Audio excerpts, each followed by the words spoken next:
de sus objetos personales, especialmente el tema de los dispositivos electrónicos y computadores portátiles. Lo otro es que, para no interrumpir el panel, es importante que los celulares estén en modo silencio y todos los demás dispositivos electrónicos. Bienvenidos al segundo día de este grandioso segundo Congreso Mundial sobre Infancia y Adolescencia. Recordemos que este evento nos invita a compartir una gran experiencia sobre la responsabilidad social que debemos tener con nuestros niños, jóvenes y adolescentes colombianos. Es por eso que los miembros directivos y académicos de la Universidad de San Buenaventura sede Bogotá, la Fundación Internacional FUNIFELT y el Consejo Independiente de Protección de la Infancia les dan la bienvenida nuevamente a este segundo día del Congreso, esperando que este día y en este espacio académico de reflexión sobre temas relacionados con la infancia y adolescencia los podamos implementar en nuestras instituciones educativas, entornos sociales y naturales. A continuación, damos a conocer nuestro panel, cuyo tema central será las familias y sociedad constructoras del futuro de los niños y los jóvenes. El tema central del panel es la respuesta posible a la pregunta: ¿cuál es el rol de las familias y sociedad como constructoras del futuro de los niños y jóvenes? Nos acompañan para este conversatorio Gabriel Ordaz, de la Unidad de Protección a la Infancia, Cristian Alexander Paula Aguirre, representante del grupo de ecuatorianos expertos y asistente a este congreso. Es abogado, director del Instituto de Igualdad de Género y Derechos de la Universidad Central del Ecuador y presidente de la Fundación PACTA. También nos acompaña José Luis Vélez, de la Fundación Hora Kairos. Trabaja el tema de los derechos de los niños y la posmodernidad. Y moderará el panel el doctor Juan Pablo Suárez Bonilla, director del doctorado en Humanidades, Humanismo y Persona de la Universidad de San Buenaventura. Bueno, muchas gracias a nuestros panelistas y damos inicio a este conversatorio. Gracias, José Guillermo. Buenos días, un fraternal saludo de paz y bien para todos en esta sala y en este lugar. Este panel, en el contexto de este congreso, pues tiene una gran importancia.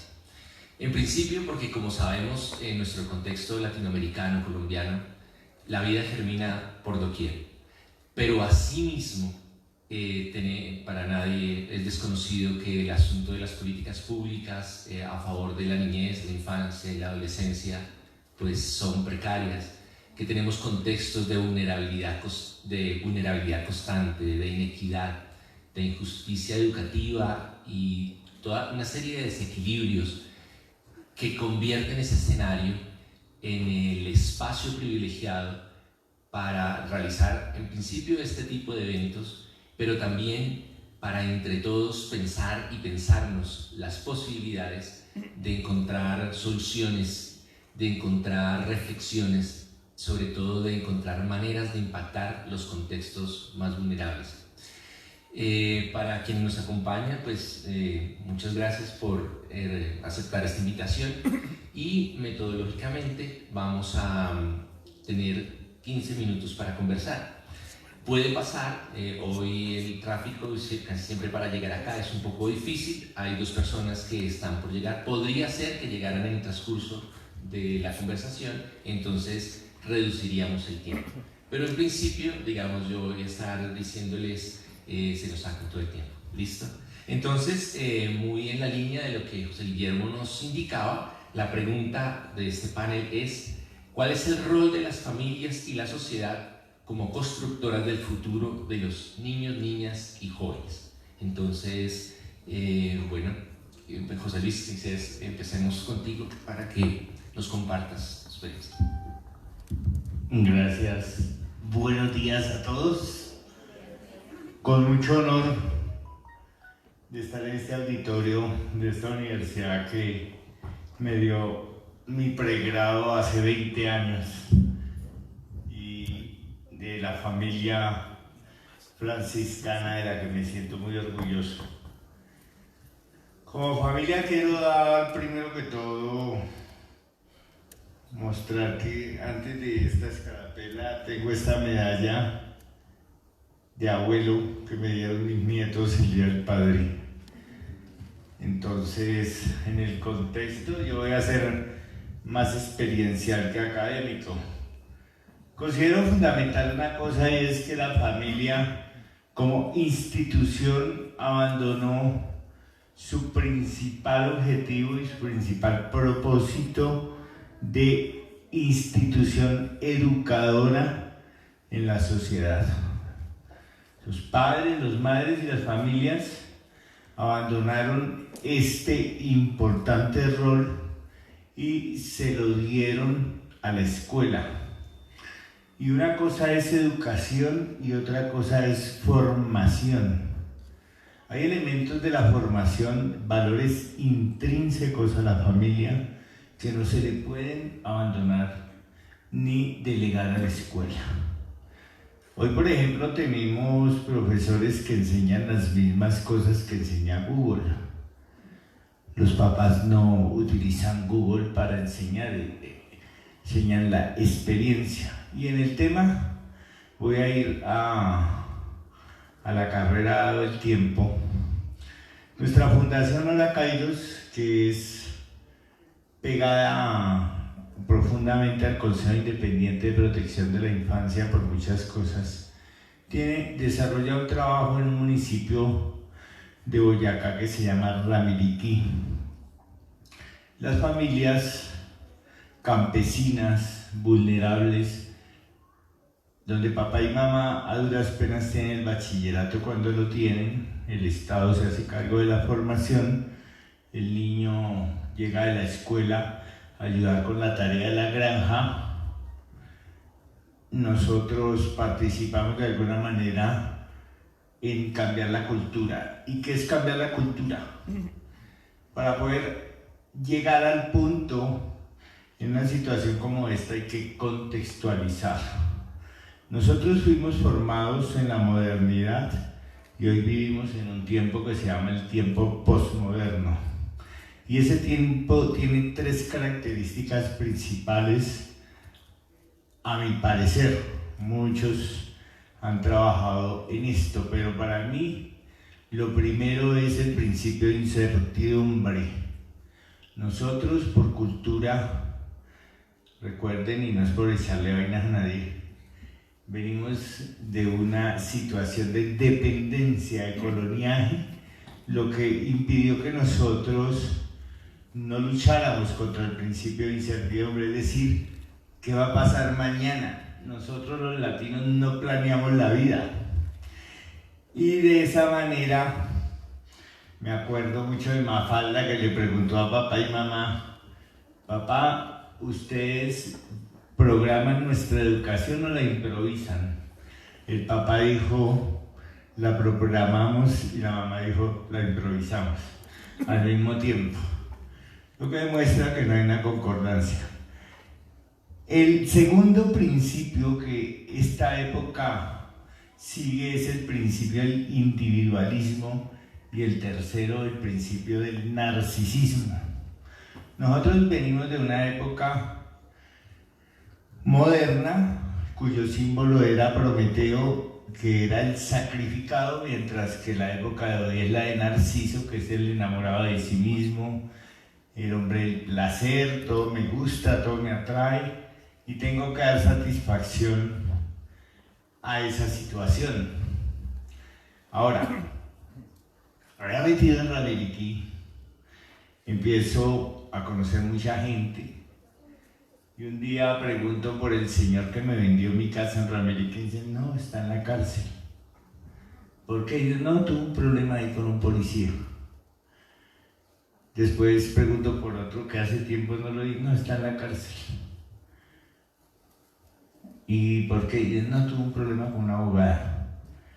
Entonces hice un derecho de petición para que me indicaran las causas por las cuales estaban los presos de la cárcel de Ramirituquí, porque estaban ahí.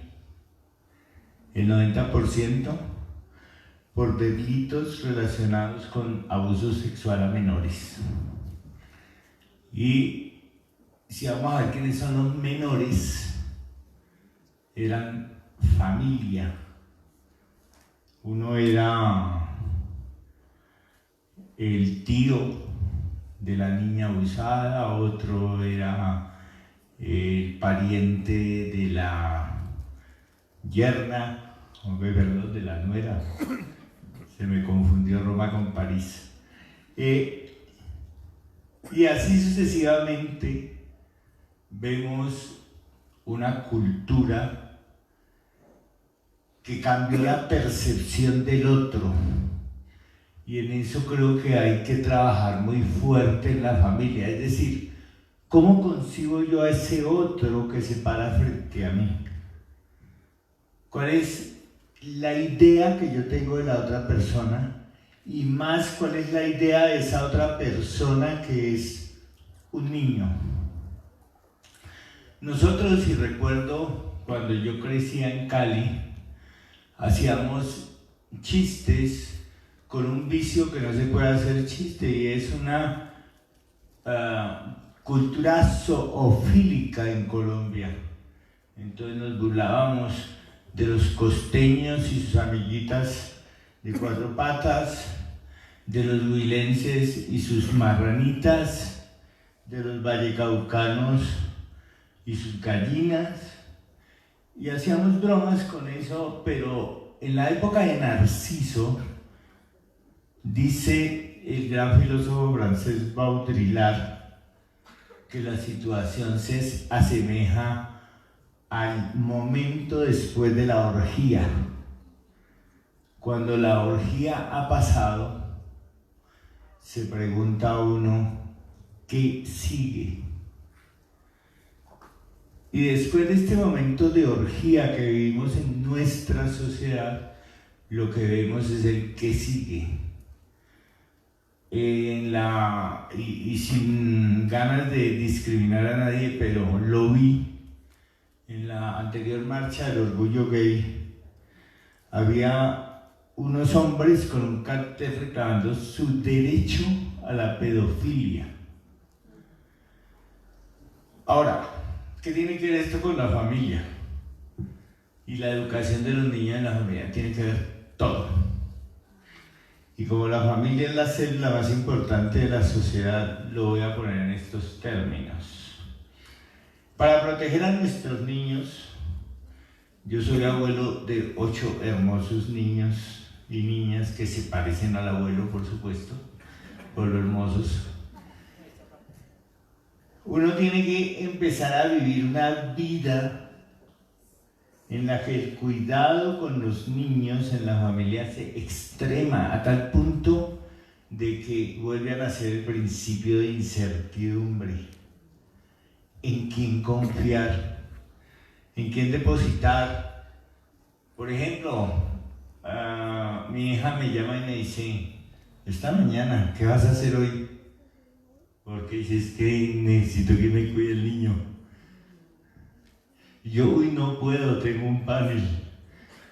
Y entonces dice, ay, ¿ahora con quién?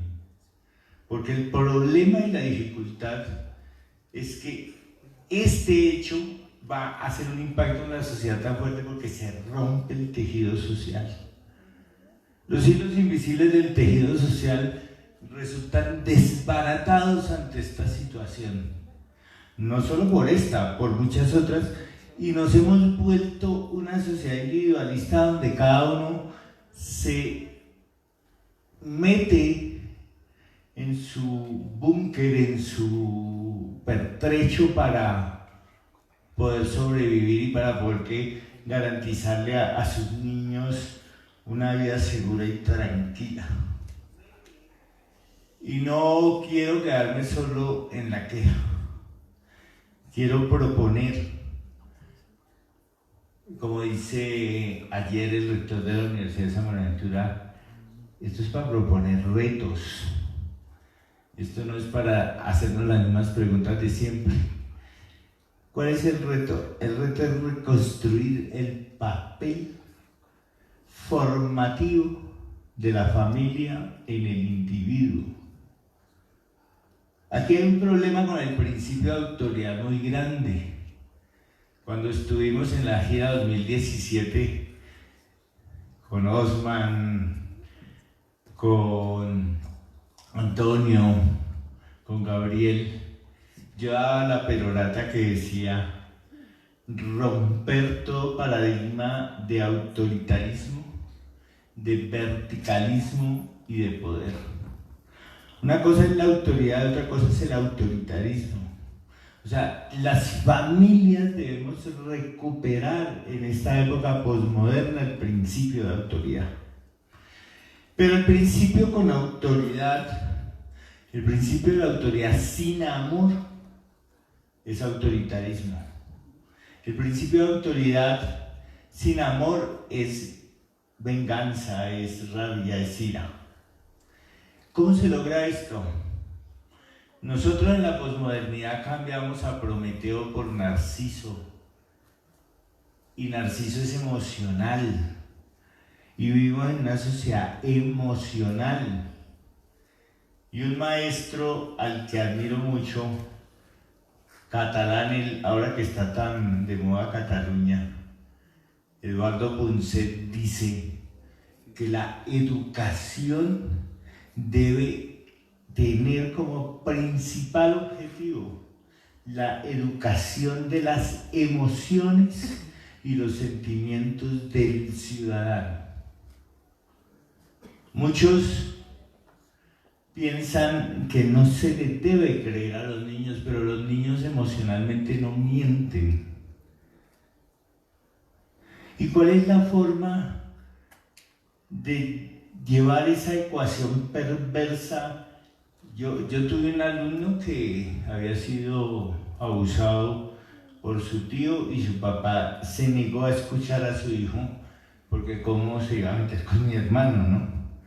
Y contó el cuento de la revictimización del niño, ¿sí? El de haberle dañado su derecho a su seguridad física y emocional. Pues el tema era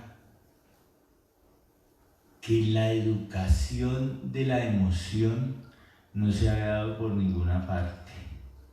Porque el niño no tuvo nunca la manera de expresar emocionalmente de manera asertiva el dolor y la destrucción que había sufrido. Y nosotros muchas veces nos confundimos porque pensamos que las ideas y las emociones son lo mismo. Las ideas se pueden expresar con palabras, las emociones no se pueden expresar con palabras. Yo no sé si ustedes han escuchado un término que entró en desuso porque como se nos olvidó la poesía también, y en vez de leerles cuentos de... Hay un boyacense que me encanta para los niños, que me olvidó el nombre, Aníbal Niño. En vez de leer poemas de Jairo Aníbal Niño a nuestros niños, les dejamos oír reggaetón. ¿Sí? Entonces los niños entran en una vaina de que, bueno, ¿qué es lo que le dijo el muchacho a la muchacha del ombligo? ¿Y por qué le dijo eso? Y eso. Va a responderle esas preguntas a mis niños. Por ejemplo, en mi casa está prohibido el reggaetón y no es por hacer una vaina así como... Es por formación solamente, que ellos se decidan cuando tengan criterio que van a escuchar. Entonces, ¿el problema cuál es? ¿Cómo educamos una forma asertiva de expresar esas emociones que dominan este tiempo posmoderno? Yo veo muchos memes en Facebook, que pese a mi edad sigo Facebook, donde se habla que el mejor psicólogo de la época era la chancleta, ¿sí? Pero vivimos en una sociedad psicológica donde, y yo no estoy así diciendo que les den chancleta, lo que estoy diciendo es que no repriman la educación de las emociones.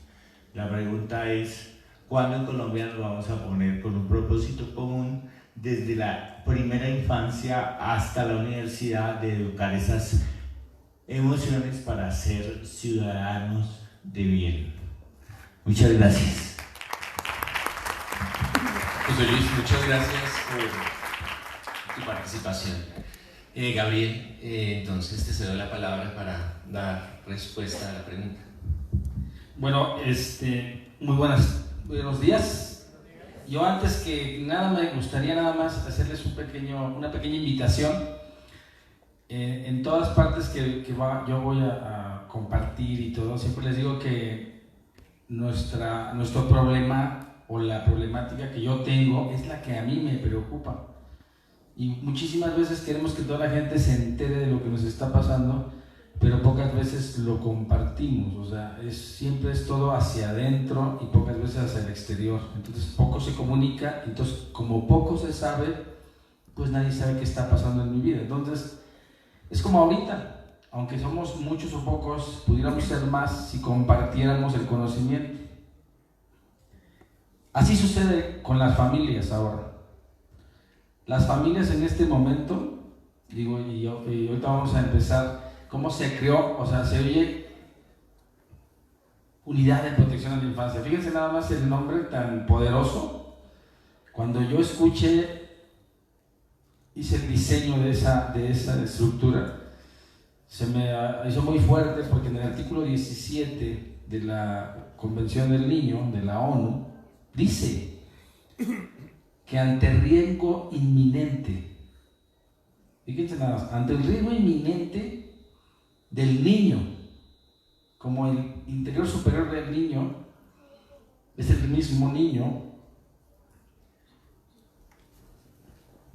está facultado cualquier persona, ni siquiera dice persona, institución o grupo colectivo, o sea, pone toda una serie de personas que estamos facultados como adultos a proteger al menor.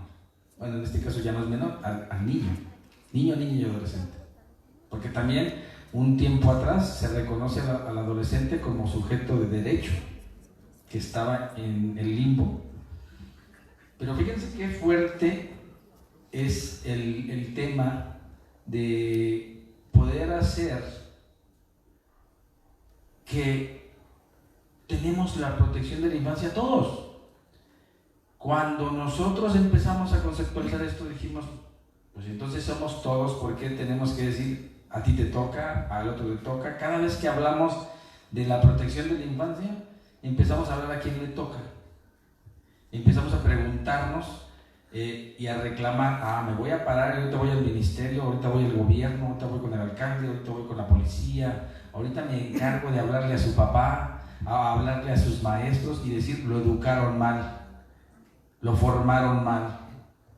Y también hasta el momento, y si lo analizamos, los voy a invitar a que hagan esta reflexión. Cuando ustedes ven por la calle un niño caminando, no sé, vamos a salirnos ahorita a un barrio, porque hay ciertos lugares donde no sucede. Los niños están escolarizados, donde hay un nivel económico, tienen nanas, tienen formaciones, van a colegios de paga, hay un chofer que los lleva, o sea, hay cierto nivel donde el niño tiene que estar protegido y tutelado porque tiene las posibilidades. Pero en ciertos lugares no sucede eso. Entonces a las 8 de la mañana, hoy, o 9 de la mañana, en un barrio de aquí, hay niños que están en la calle porque sus papás se tuvieron que ir a trabajar, porque no hubo ese abuelo que los cuidara y están solos. Y ustedes pasan y ustedes los ven porque son las colonias donde vivimos, los barrios donde somos nosotros, y ustedes no ponen una alerta y dicen, hay un niño en la calle. ¿Quién hace eso? Nadie. Porque nos hemos vuelto una sociedad indiferente que no nos importa más que lo que pasa en nuestra casa o en nuestra vida o en nuestro entorno personal limitado.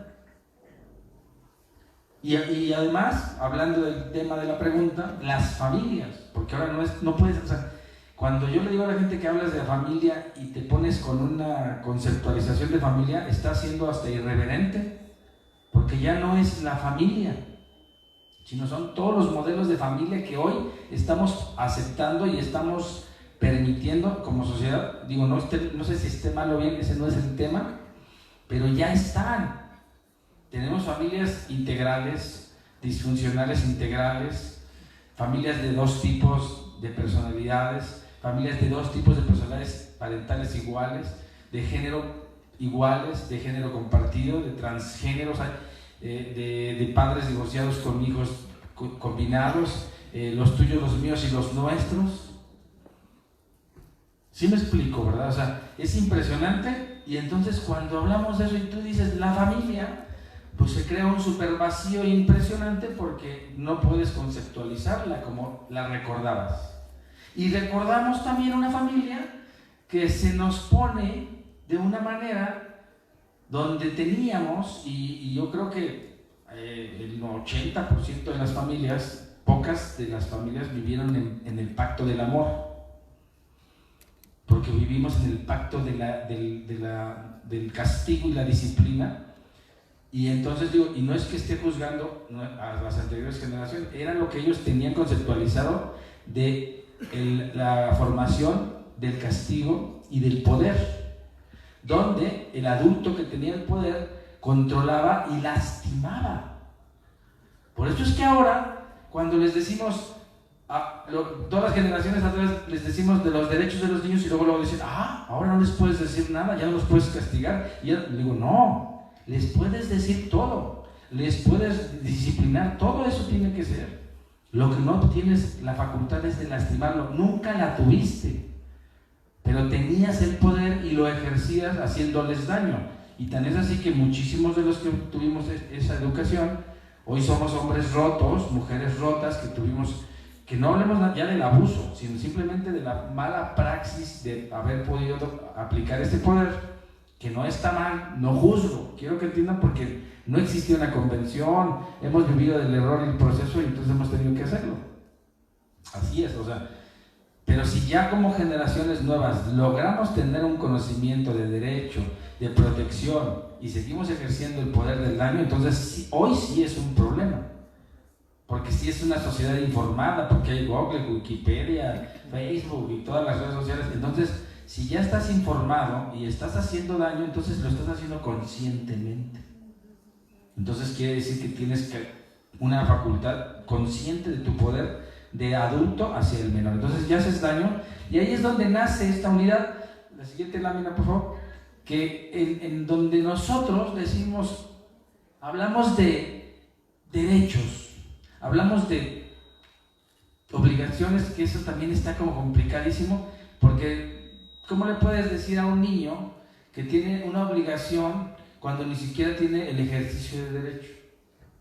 Los niños no tienen que tener, para que puedan recibir, no le puedes condicionar. Si yo te condiciono el amor por tú lo que me tienes que dar, ya no es un derecho, ya entonces es reciprocidad. Y no, en el niño no puede suceder eso, porque él no trabaja, le pedimos que no trabaje, le pedimos que no, muchas cosas. Entonces, ¿cómo podría hacer todo eso si no es sujeto en eso? Y estamos decidiendo por él. Entonces ahí nosotros conocemos a una organización que se llama OVACA, una organización mundial que trabaja con los niños abusados, con los niños lastimados, que ya iba a escuelas, que ya iba a colonias, de una manera muy particular, en motocicleta. Imagínense eso, ¿no? O sea, de repente se baja un motociclista, todo con chalecado y todo, y en vez de que te diga, quítate del medio, te dice, ¿sabías que tienes derecho? Oye, te puedo contar que te deben tratar con amor. Y yo, pues como, ¿qué pasó? Entonces, esa organización conoce un poquito el trabajo de su servidor, desde promoción de paz. Yo trabajo en las cárceles, trabajo en los barrios, conozco el CIPI, me integro al CIPI y empiezo a hacer más trabajo. Y luego, además, como presidente estatal de Conapaz Nuevo León, trabajo con la Comisión Nacional de la Paz en México, pues entonces dices, oh, ya se junta todo, la siguiente lámina, donde empezamos a darnos cuenta que esta organización podía fortalecernos. Si me hacen favor con la siguiente lámina, por favor, nos pudiera fortalecer.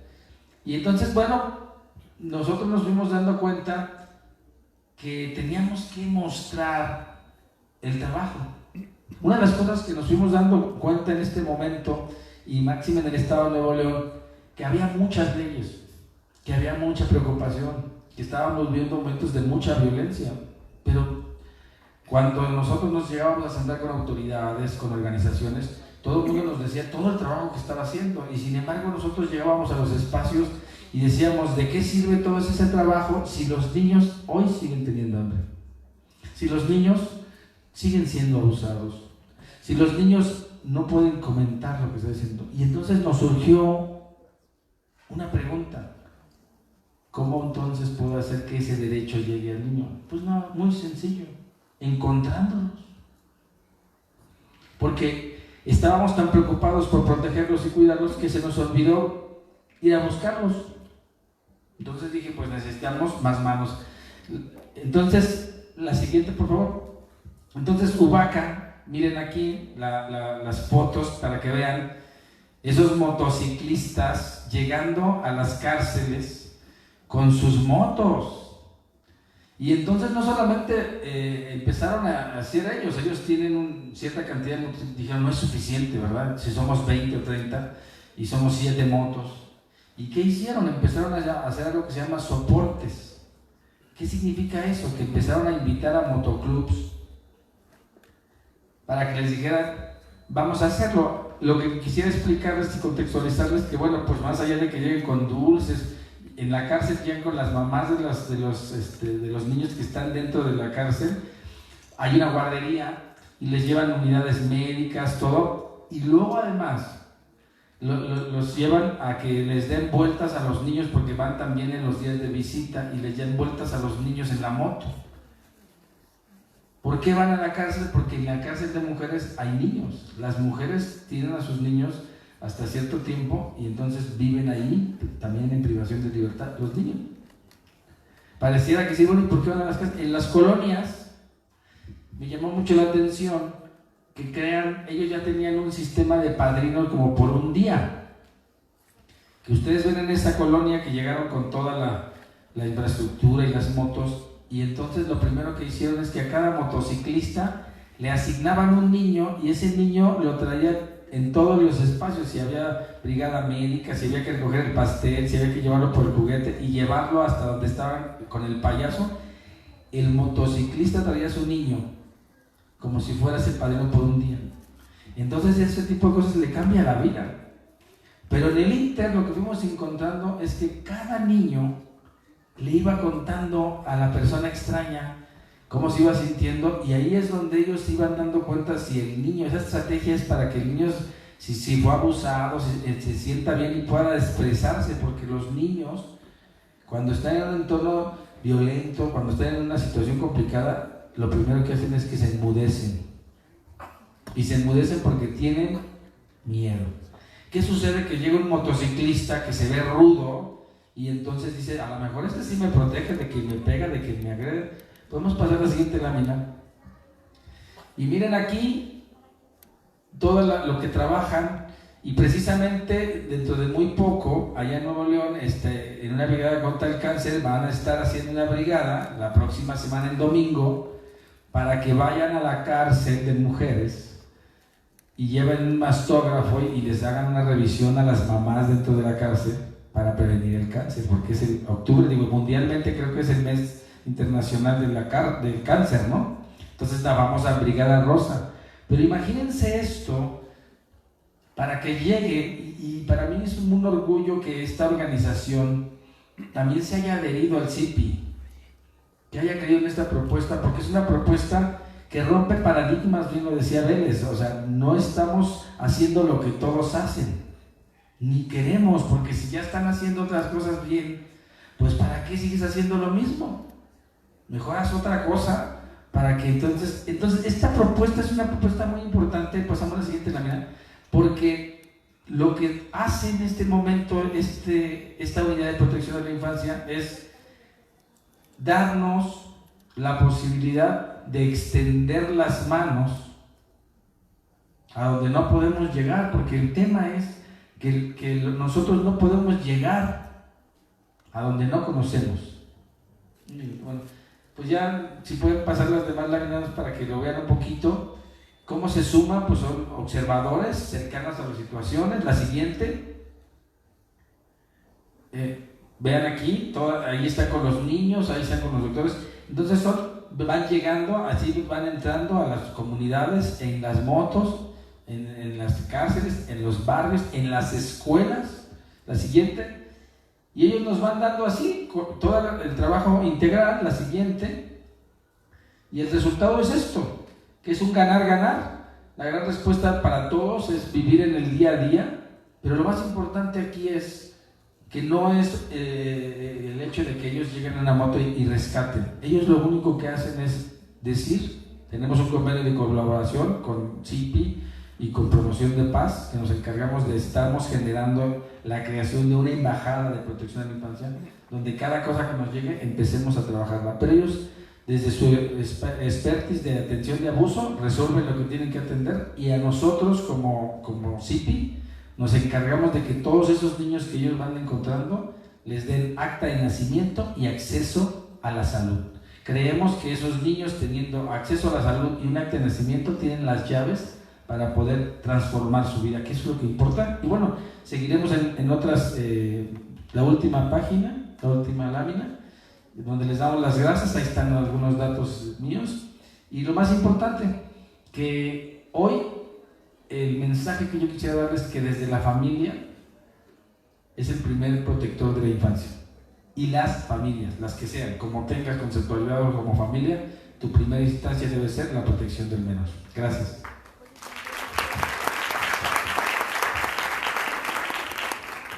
Gabriel, muchas gracias por la perspectiva que nos muestras y esa experiencia de trabajo, de ir a buscar a los niños en el lugar donde puede haber vulnerabilidad. Digamos, desde esta experiencia de el hombre rudo con corazón de mantequilla. Uno podría decir que definitivamente es en el camino hacia la infancia donde se puede encontrar la situación para superar la vulnerabilidad. Cristian, entonces te dejo en estos últimos 15 minutos con la misma pregunta. Muchas gracias. Buenos días con todos y con todas. Un cordial saludo desde la Universidad Central del Ecuador, agradeciendo a la Universidad San Buenaventura y a UNIFED por este evento que nos permite compartir varias reflexiones y experiencias. El punto que voy a hablar yo va a ser justamente cómo las familias en su diversidad en Ecuador han exigido derechos frente a la justicia. Justamente en este sentido de combinar la responsabilidad de Estado, sociedad y familia frente a los derechos de niños, niñas y adolescentes. Primero, sería importante que comencemos a reflexionar justamente que la familia, o el modelo tradicional de familia está en crisis. Ese modelo de familia patriarcal, heteronormado, machista, ha generado bastantes conflictos y complicaciones en el ejercicio de derechos en nuestras sociedades latinoamericanas. Justamente pensemos que dentro de las familias que se hacen notar heterosexuales, patriarcales, son los espacios donde más violencia y más peligro viven niños, niñas y adolescentes y las mujeres. La violencia de género y la violencia sexual de niños, niñas y adolescentes, donde su principal lugar de objetivización son las familias. Son los tíos, los hermanos, los primos, los papás, los padrastros, los abuelos, quienes cometen estas graves lesiones y vulneraciones a los derechos de niños, niñas y adolescentes en nuestro continente. Entonces, el comenzar a idealizar a esa familia patriarcal, verticalizada, machista, nos ha traído problemas como sociedad. Y justamente estos altos índices, en Ecuador estamos manejando unas cifras de niñas bastante fuertes. De 10 niñas violadas, 6 son menores de 12 años, y esas 6 niñas menores de 12 años son violadas dentro de sus hogares. Entonces, estas estructuras familiares están en crisis y tienen que comenzar a cambiar. Y es así que tenemos que comenzar a hablar de las revoluciones familiares, otras formas de familias, como nos ha hablado Mimi, que tienen que romper estos criterios y tienen que abrirse a otras formas. Justamente el Comité de Derechos Humanos en su observación número 19 establece que no deben existir un modelo único de familia ni en la sociedad ni en la ley. Es por eso que en el Ecuador, desde el año 2008, cuando se crea la nueva constitución, en su artículo 67, habla de el derecho de las familias en su diversidad. Y desde ese ámbito también la jurisprudencia interamericana, la Corte Interamericana de Derechos Humanos, ha dado unos importantes insumos jurisprudenciales para hablar de esto. Tenemos el caso Fornerón en contra de Argentina, que justamente nos habla del derecho de los hombres a criar a sus hijos. Tenemos el caso Atravia Murillo en contra de Costa Rica, el derecho de las parejas de reproducirse a través de métodos de reproducción asistida sin prohibiciones legales. El caso Atala Rifo en contra de Chile, justamente del derecho de parejas del mismo sexo de criar hijos e hijas sin discriminación. Y por último, la opinión consultiva número 24 del 2018, donde la Corte Interamericana establece que todos los estados latinoamericanos deben crear estructuras sociales y jurídicas para permitir a las familias de población LGBT justamente tener las mismas protecciones dentro de las instituciones jurídicas como matrimonio, adopción, unión de hecho, derecho de familia en general y además el derecho de niños y niñas trans a poder cambiar sus nombres y sus sexos en sus cédulas de identidad. Bajo este marco jurisprudencial, en el Ecuador a partir del 2011 aparece un caso trascendental que es el caso de la niña Satia. Satia es una niña nacida en Ecuador, hija de dos mujeres, hija de una pareja lesbiana, que estuvieron casadas en Inglaterra, unidas de hecho en el Ecuador, y que le solicitaron al Estado ecuatoriano que le registren a la niña con los apellidos de sus dos mamás, para que la niña tenga la afiliación y los derechos de familia en función de la familia diversa que estaba conformada, y que no sea discriminada, y que si una mamá muere, la niña tenga el derecho de sucesión de la otra madre y todos los derechos de familia que tienen todos los niños, niñas y adolescentes. El Estado le negó en primera instancia en el 2011 y el litigio duró hasta el año 2018. ¿Sí? 7 años de litigio para que la niña sea reconocida con los dos apellidos de las madres y pueda tener los mismos derechos que otros niños y niñas.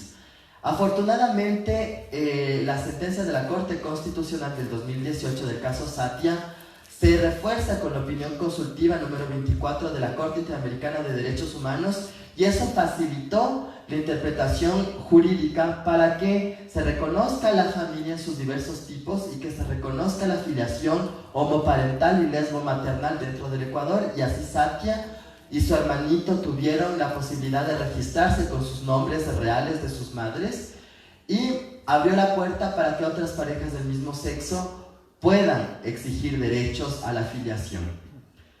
Otro caso paradigmático en Ecuador sucede con el caso Amada, que es el caso de una familia trans, pero no de padres trans, sino de una niña trans, donde sus padres aceptaron y llamaron la decisión de su niña e iniciaron un litigio contra el Estado para que el Estado le cambie el nombre y el sexo a esta niña. Este proceso fue complicado desde el ámbito político y social, porque justamente antes de comenzar el litigio aparece en Latinoamérica este triste movimiento llamado Con mis hijos no te metas, que estigmatiza a las familias en su diversidad y que las hace al ojo público como una perversión, como una cosa dañina a la sociedad.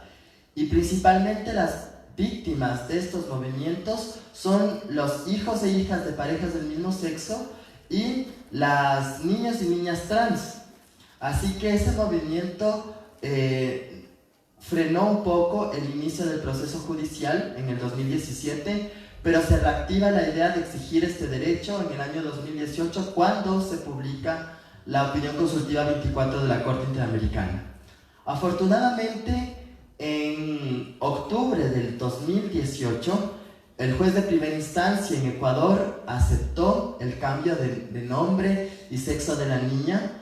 La niña Amada, a sus 9 años, pudo cambiarse, fue la primera niña trans en el Ecuador en cambiarse el nombre y el sexo en la cédula. Pero el registro civil no se vio conforme con la garantía y protección de los derechos de la niña Amada y apeló la sentencia y fuimos a segunda instancia. En segunda instancia, la Corte de segunda instancia analizó el caso y dijo y cometió 2 errores. El primer error fue no haber escuchado a la niña, porque en primera instancia el juez sí la escuchó y entendió la posición y la vida de la niña. En cambio, los jueces de la segunda instancia no lo hicieron, no la escucharon. Y como sabemos, en derechos del niño, la forma de aplicar el interés superior del niño es a través del derecho a la escucha, el derecho de los niños a ser escuchados. Y la Corte Provincial del Ecuador no dio paso a esta escucha. Ese fue el primer error. El segundo error es haber confundido orientación sexual con identidad de género. La Corte Provincial del Ecuador pensó que la niña estaba haciendo ejercicio de su derecho a la sexualidad. Y bajo estándares de la jurisprudencia ecuatoriana, la sexualidad en niños y niñas se ejerce o se lo permite desde los 12 años, donde comienzan a ser adolescentes. Entonces, la jurisprudencia y la sentencia de segunda instancia dijo que los niños y niñas trans, por el ejercicio de su derecho a la sexualidad, podían cambiarse de sexo y de nombre a partir de los 12 años. Pero claro, ahí hay un error, porque identidad de género es la percepción y la idea de que las personas tenemos sobre nuestro cuerpo, nuestros estereotipos, nuestra estética, frente a los roles sociales de género construidos, que no es un ejercicio de sexualidad, porque la sexualidad son los deseos, los placeres, los gustos que las personas experimentan hacia otras personas. Y esos 2 errores fueron los que permitieron la aceptación de la apelación del juez de primera instancia. Sin embargo, lo que se hizo fue apelar a la Corte Constitucional este caso, y el caso está en estas instancias, ¿no? Todavía no se resuelve. Sin embargo, lo que el caso de Satia y el caso Amada trajo a la jurisprudencia y al debate político, social y jurídico en Ecuador es justamente comenzar a pensarnos a las familias en su diversidad, a que las instituciones jurídicas y políticas no pueden estar pensándose únicamente en una familia conformada por papá y mamá, sino que hay familias como las familias de parejas del mismo sexo, familias con hijos e hijas trans, familias monoparentales, familias ensambladas, familias que son reproducidas por mecanismos de reproducción asistida, entre otras. Lo que dejó claro es que la legislación familiar en Ecuador quedó vetusta. El Código Civil, el Código de la Niñez, ya no son aplicables a las familias en su diversidad. Y es así que el Comité de los Derechos del Niño, en su informe al Ecuador del año 2017, le hace una recomendación puntual. Le dice: Ecuador, dentro de estos próximos 4 años, tiene que haber una política pública y reformas legislativas para proteger los derechos de niños y niñas, hijos de parejas del mismo sexo, y por otro lado, políticas para la protección de niños y niñas y adolescentes LGBT. Porque el bullying homofóbico y transfóbico en las instituciones públicas y en las instituciones educativas es muy alto. La imposibilidad de matrícula y de acceso a la salud de niños trans es evidente, y sobre todo también hace recordar a lo que sucedió aquí en Colombia con el caso de Sergio Urrego. Si las instituciones educativas no toman medidas preventivas para proteger a nuestros niños y niñas de la diversidad, la única salida de estos niños y niñas es la muerte. Si la familia discrimina, si el ambiente social discrimina, si la escuela discrimina, si las políticas educativas discriminan, el camino que tienen estos niños y niñas es el suicidio. Y las altas tasas de suicidios, entre comillas, no reportados por razones, generalmente son por discriminación de la casa y de la familia. Es así que estos temas en derechos del niño en esta época son súper importantes debatirlos, porque si las familias entienden, comprenden la situación de sus niños, niñas y adolescentes LGBT, no van a terminar en la calle o muertos. Y el caso de Amada y el caso de Satia en el Ecuador son un reflejo de esto. Amada es una niña trans, sus padres son heterosexuales, criados en ambientes católicos, cristianos, pero que estos padres supieran abrir el corazón. Estos padres supieran abrir el corazón y aceptar a su hija en su condición de niña trans. Y tan fuerte fue el amor de esta familia que fundaron una fundación que se llama la Fundación Amor y Fortaleza, que ahora acoge a 9 familias con niños y niñas trans alrededor de todo el Ecuador que están luchando por las reformas jurídicas y legales para que les permitan vivir en normalidad, para que les permitan ejercer sus derechos y sobre todo para que les permitan no vivir en ambientes de violencia. Y esto es justamente un mensaje súper importante, porque no solo depende del Estado proteger y poner leyes para no discriminar a las familias en su diversidad, sino también depende de la autorreflexión de las familias y del amor de las familias. Porque cuando las familias aman, protegen, respetan las decisiones de sus niños respecto a su identidad de género y a su orientación sexual, la muerte no es una respuesta. La callejización no será una forma de vida, sino será el ensamblaje, la protección y el amor que puedan tener estos niños y niñas y adolescentes. Y la legislación internacional avala eso, al menos la legislación interamericana. Como yo les decía, la Corte Interamericana de Derechos Humanos ha generado estándares claros para esto. La jurisprudencia constitucional de varios países, especialmente la jurisprudencia colombiana, ha tenido excelentes fallos justamente protegiendo la familia en su diversidad. Y lo que nos queda en los demás países es seguir ese ejemplo y sobre todo comenzar a dejar de idealizar lo que les decía antes de esta familia patriarcal, machista, nuclear, sino que comencemos a apreciar, valorar y garantizar las familias en sus diversos tipos. Entonces, con esto les agradezco y espero podamos seguir conversando. Muchísimas gracias. Perfecto, agradezco a nuestros 3 panelistas. No sé si llegarían preguntas del público para que José Guillermo nos haga el favor de gestionarlas y dirigirlas a nuestros panelistas. Gracias, allí de una. Bien, nuestras estudiantes van a hacer esta labor. Vamos a recoger las preguntas.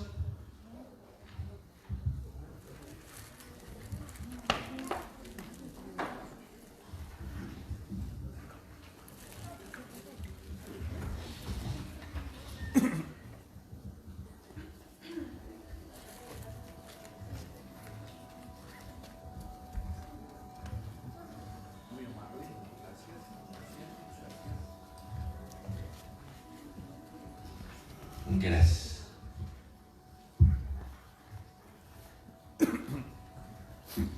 Bueno, entonces la primera pregunta, entiendo yo que es dirigida a los 3 panelistas, a los 3, es ¿qué puede hacer la escuela frente a la diversidad familiar?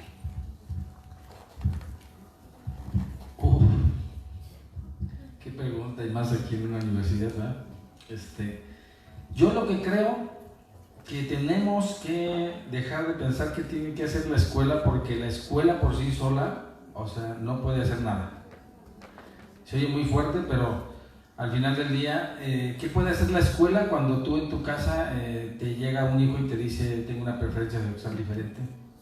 Creo en algo diferente de lo tuyo, o sea, ahora que ya naciste en un origen católico y de repente llegara el hijo y te dijera yo voy a ser cristiano, mormón, pentecostés, ¿qué vamos a hacer ahí? O sea, la escuela, ¿qué puede hacer ante lo que sucede en el entorno familiar? Donde no tiene competencia, donde ni siquiera tiene control. Más allá de lo que decía aquí el compañero, ¿verdad? Es tomando en cuenta eso. O sea, ¿qué sucede cuando a ti te llega tu hijo y te dice, ¿sabes qué? Yo tengo una preferencia diferente. Y en vez de que lo ames, lo aceptes y lo apoyes, lo repudias, lo alejas y lo orillas a que tenga que salir a otras cosas, que tenga que tener a un amigo, o que tenga que irse a las calles, o que tenga simplemente que huir del entorno familiar. La escuela, ¿qué puede hacer ahí?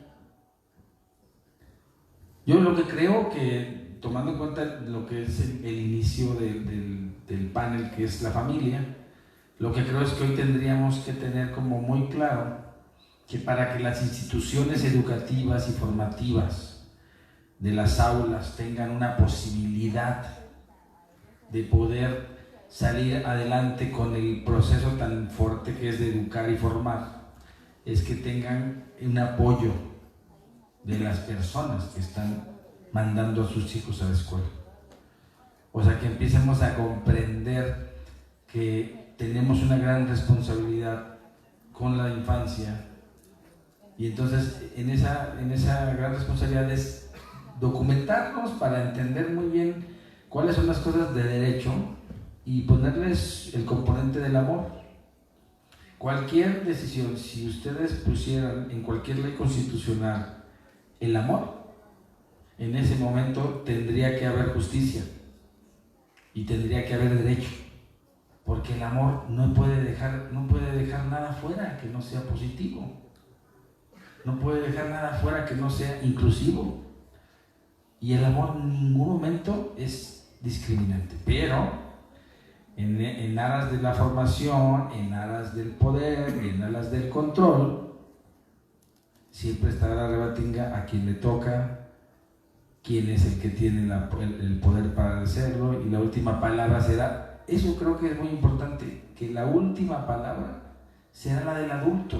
Y si hay un adulto con formación académica conforme a derecho, con formación académica de inclusión en el entorno o en el seno familiar, como se conciba, que deberíamos de quitarnos de entrada yo creo que, para mi punto de vista, quitarnos de ese chip que tenemos y migrar al chip de decir, la familia es la que nos toca, la que tengo, esa es mi familia, ese es mi entorno familiar. O sea, yo hace 15 años me quedé como papá soltero con 3 hijos de 2 matrimonios, y mis hijos no tuvieron a su madre como tal, veían a sus madres, y yo tuve que trabajar y cuidarlos.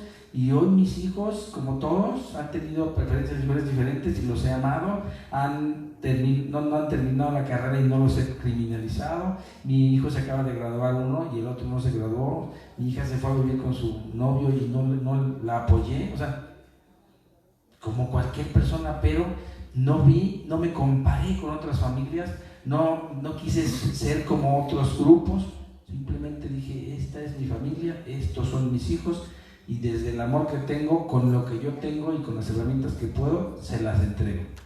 Y hoy creo que tenemos una familia pues que está unida, pero no quiere decir que no tengamos problemas ni cosas que resolver.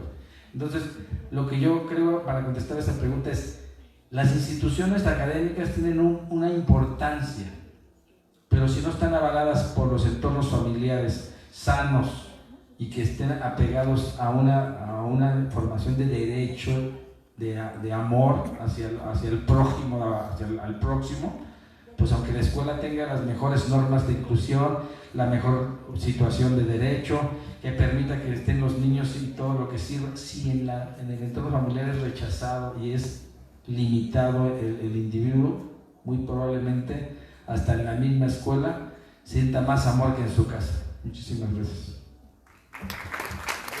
Si yo quisiera un poco irme al tema de los discursos que tienen que dejar de promover las escuelas y de construir esos discursos. Por ejemplo, no sé si aquí sucede en Colombia, pero en Ecuador pasa mucho que el día del papá, el día de la mamá, y se hacen eventos, y se hacen cartitas, tal. Está bien, está chévere, pero ¿qué pasa con los niños que no tienen papá y no tienen mamá? ¿Qué tipo de contención damos en esos casos? No, generalmente no hay. Entonces esos niños quedan en depresión, en tristeza, y siguen con esta lógica de ¿y dónde está mi papá? ¿Quién es mi papá? ¿O quién es mi mamá? ¿Dónde está? O tal. Puede ser que son hijos de madres solteras y el papá no existe y no va a existir nunca. Entonces esa idea le va a mantener constante de que vive en una familia normal, de madre soltera. Pero si el discurso de la escuela comienza a cambiar y en decir hay familias de papá y mamá, pero también hay familias de mamá, hay familias de papá, hay familias de mamá y mamá, de papá y papá, etcétera, etcétera, o familias que por los fenómenos migratorios pasa mucho en Ecuador que las familias, si bien tienen papá y mamá, pero papá y mamá están en España trabajando, la abuelita es la que está cuidando a los niños y esa familia tampoco se habla. Es una familia diversa que también tiene que ser atendida, vista y protegida y promovida por la institución. Por lo que sí es importante comenzar a cambiar en cómo ponemos ejemplos, hablamos de las familias en las clases, cuando hacemos los eventos de esto de los días de la familia, el día del papá, el día de la mamá, porque para las familias normales, entre comillas, heterosexuales, ensambladas, está bien, está normal, es su normalidad, pero ¿qué pasa con las otras? Están totalmente segregadas, estigmatizadas, y los niños y las niñas van a seguir pensando, mi familia no es normal, yo no soy normal, no vivo en una familia normal. Y esa idea de la familia normal es lo que tenemos que comenzar a deconstruir, sino comenzar a hablar de la riqueza de la convivencia humana y de las familias diversas. Porque las familias tampoco ahora ya no son solo mamá y papá, porque ahora mamá y papá trabajan y otras personas son las que cuidan y dan amor a los niños. Las vecinas, las tías, los hermanos mayores, las abuelitas, los abuelitos. Entonces el círculo de cuidado, de protección y de cariño de los niños y niñas no solo es papá y mamá. Y las familias son más amplias y los cuidados y los afectos son diversos. Entonces yo creo que este es mi mensaje. Deconstruyamos el concepto y el paradigma de familia y comencemos a hablar de las familias y de las familias diversas.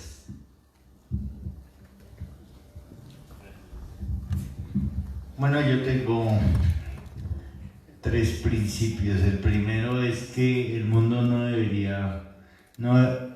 es como debería ser, sino como es. Lo segundo es que hemos perdido el propósito. Y lo tercero es que como no tenemos propósito, no hay propósitos comunes. A decir esto lo voy a explicar de la siguiente manera ya objetivamente. La escuela y la familia se han divorciado justo en el punto donde más deberían estar unidos. Y es el propósito de crear ciudadanos y ciudadanas emocionalmente asertivos. Nosotros tenemos una rivalidad entre escuela y padres. En Colombia por lo menos se siente mucho esa rivalidad. No queremos que el maestro se meta en la familia, pero el maestro tampoco quiere que la familia se meta en el colegio. ¿Cuál es el propósito de la educación? Yo siempre digo que yo casi no soy bachiller por el balanceo por oxidorreducción y nunca más lo volví a usar para nada. O sea, no sé para qué me enseñaron eso. No tengo ni idea en qué lo puedo aplicar. Yo sé que esto que estoy diciendo es un poco irreverente, pero seguimos en la misma discusión de siempre entre competencias y contenidos. Los contenidos son para Google, eso es información. Pero qué bueno que yo hubiera aprendido a aceptar al otro como es. Qué bueno que me hubieran enseñado la empatía. qué bueno que me hubieran enseñado a no rivalizar. Yo me formé en Cali, entonces yo era del hermoso y glorioso Deportivo Cali y los otros de la América eran los feos.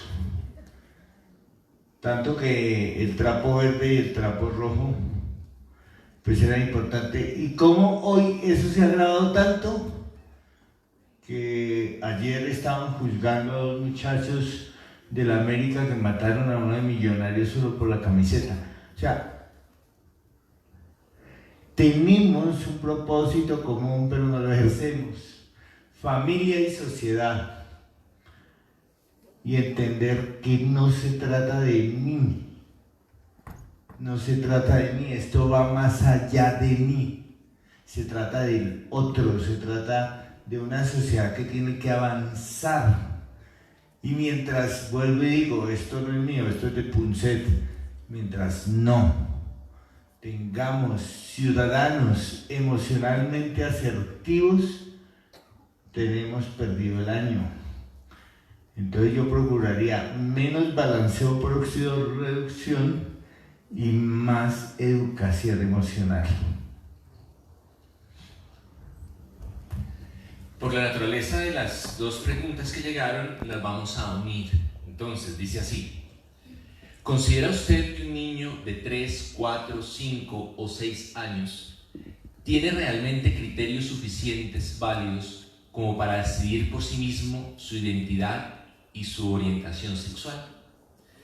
Y la segunda: ¿un niño hijo de una familia homosexual no sentirá en algún momento carencia de amor por parte de un padre o una madre según el género de la familia que lo crió?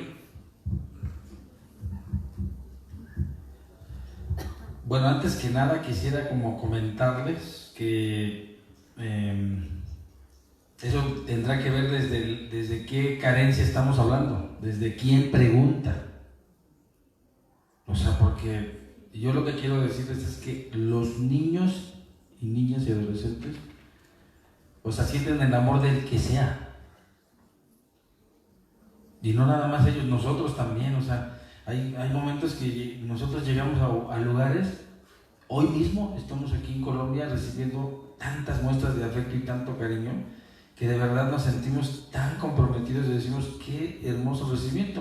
Y puedo pensar que a lo mejor también tiene que ver desde lo que yo muestro a lo mejor y nos tratan diferente porque nosotros somos agradecidos. Si yo tuviera una actitud prepotente y molesta y agresiva, a lo mejor me tratarían mal.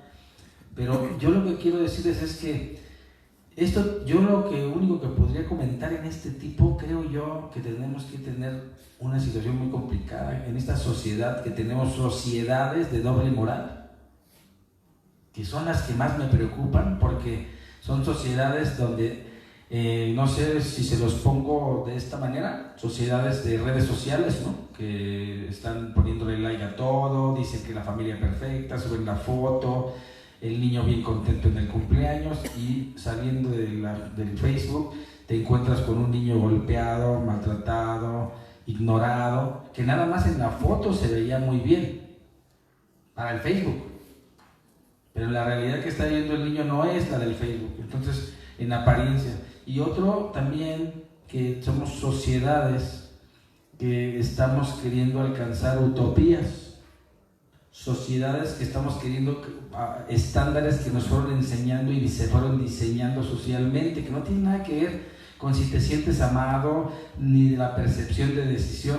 O sea, ¿quién dijo? Y yo lo único que les quiero decir, que yo digo, yo respeto todo lo que puedan decir de cualquier preferencia, y de que ahora pues es la comunidad LGTBQ más 32, o sea, porque ya subió el derecho a que todo el mundo se pueda incluir en todo, pero también hay masculinidades hoy diversas y hay leyes de infancia diversas. Tan es así que vemos grupos de atención a la infancia, más de miles, grupos de atención a protección a animales, hay millones, grupos de protección al ambiente, hay millones, y todos, lo más difícil es converger en un punto común y ponernos de acuerdo. Entonces, ante eso, ¿qué tenemos que hacer? Pues lo primero es poder comprender que no tenemos la autoridad para decidir, pero lo que sí es importante en el caso de los niños, en la primera pregunta de las edades, es que nuestra necesidad y nuestro sentir es propio. O sea, el día que tú te diste cuenta que tenías vocación para ser abogado, el día que te diste cuenta que ibas a tener una formación médica, no vino alguien a decirte tú vas a ser médico, tú tenías capacidades diferentes y te fuiste juntando con las personas y te sentías cómodo con ese grupo. El que era abogado tiene un lenguaje corporal y tiene un coeficiente parecido al de los abogados, por eso se siente cómodo. Entonces, así es en el niño.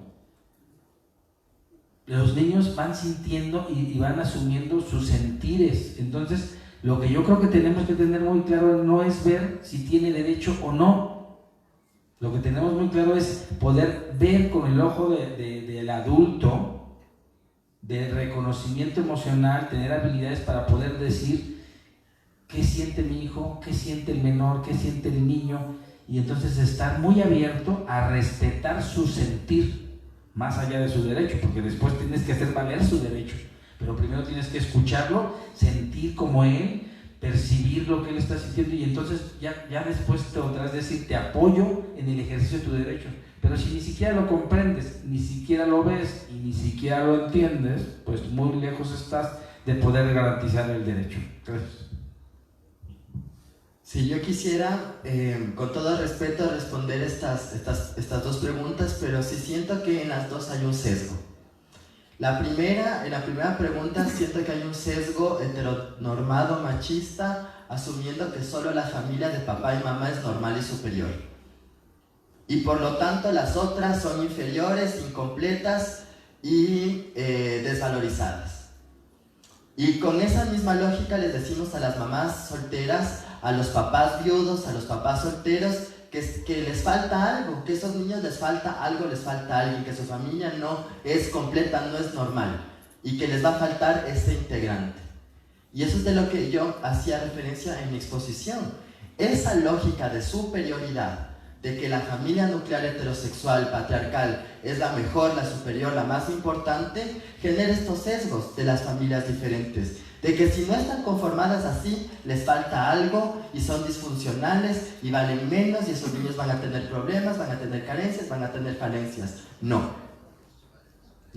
porque cuando hay amor, de donde sea que haya amor, esos niños van a vivir y van a crecer con libertad y con dignidad. ¿Cuántas de aquí no hemos sido hijos de madres solteras? Que eso es una realidad en Latinoamérica. Somos tal vez, no sé, anormales, carentes. Tal vez la sociedad nos hizo pensar así justamente por ese discurso.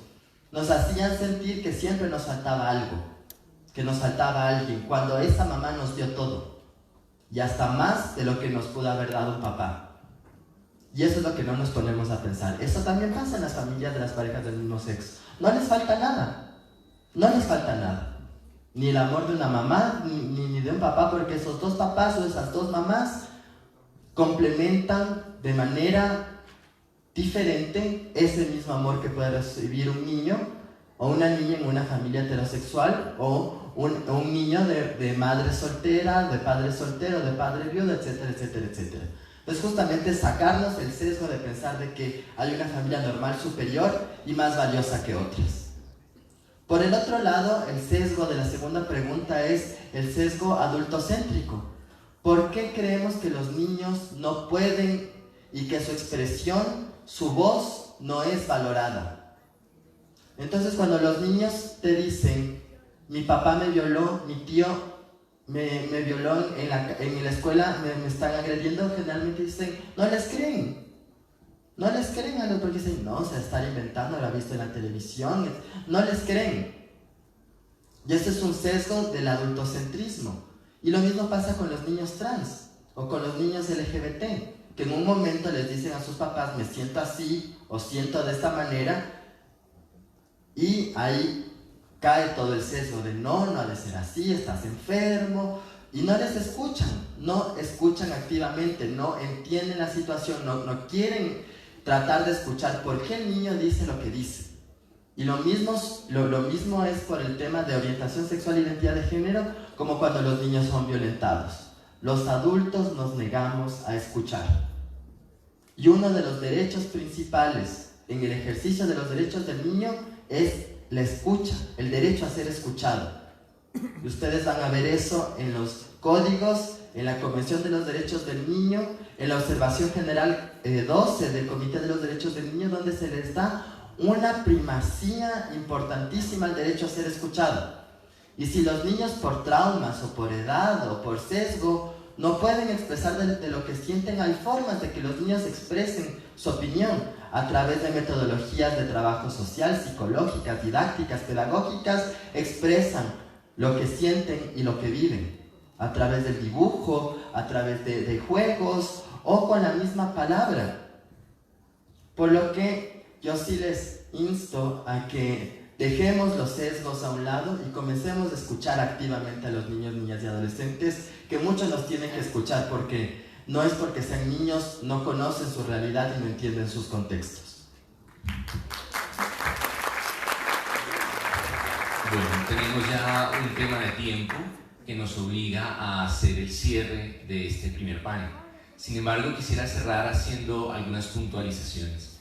En este universo de pensamientos, donde en el contexto latinoamericano y colombiano existe un grupo importante que opta y defiende la familia tradicional, también nuestros panelistas nos recuerdan que en el contexto social están emergiendo un sinnúmero de propuestas de familia que están ganando gran cantidad de derechos sociales, políticos, económicos, pero que además es una realidad que están presentes en la vida de los niños y las niñas, recibiendo amor. Digamos, los niños son permeables y saben identificar el amor que reciben. Por tal motivo es muy difícil conceptualizar un modelo de familia o la idea de familia, porque hay varios. Es importante salir en la búsqueda de los niños. Creo que nos dicen acá, después de una bellísima experiencia, es necesario ir a buscar los niños y también saber escuchar a los niños y brindarles protección y confianza, porque en medio de ese contexto es que los niños se abren para expresar lo que les ha sucedido. Maravillosa esa experiencia de la Brigada Rosa, muchas gracias. Creo que es un espacio, porque cuidar a las madres o cuidar a los cuidadores también es una oportunidad para cuidar a los niños.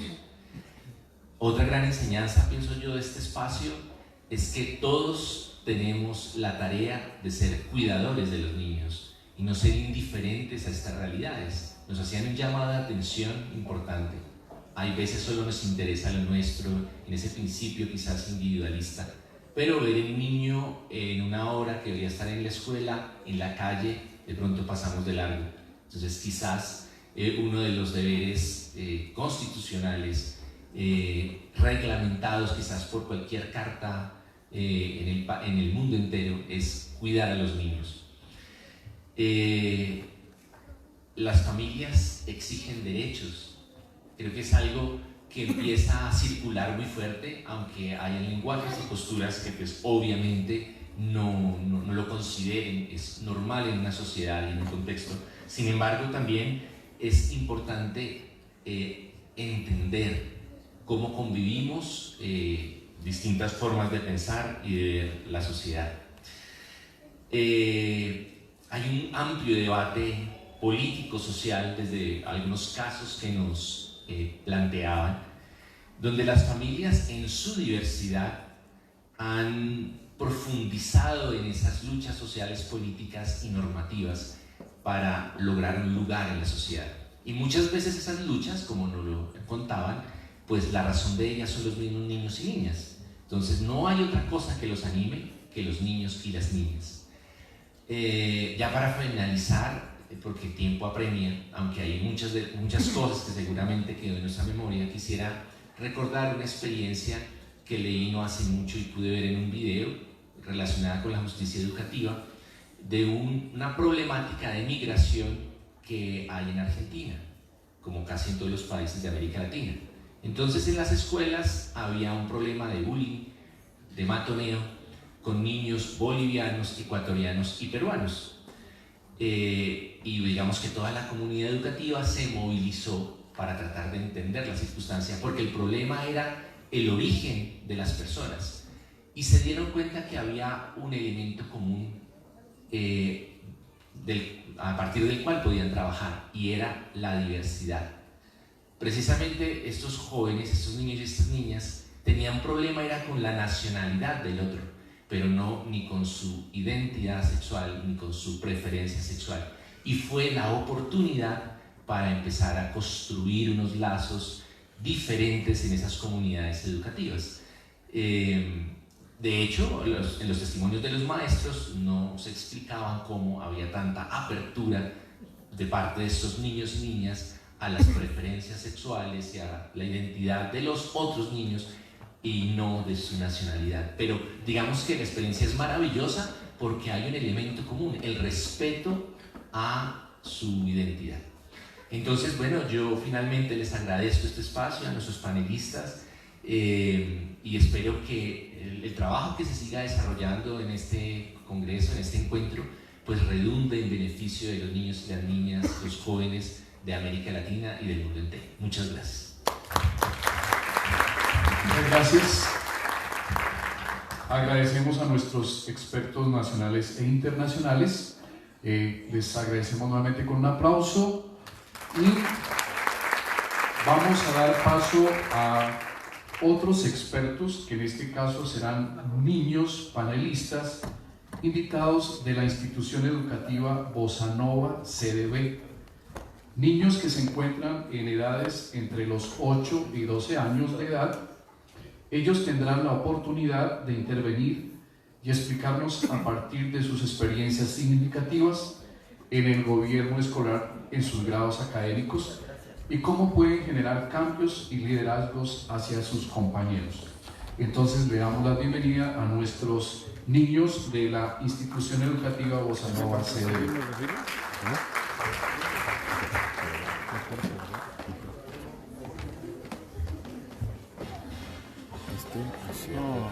¿Qué pasa?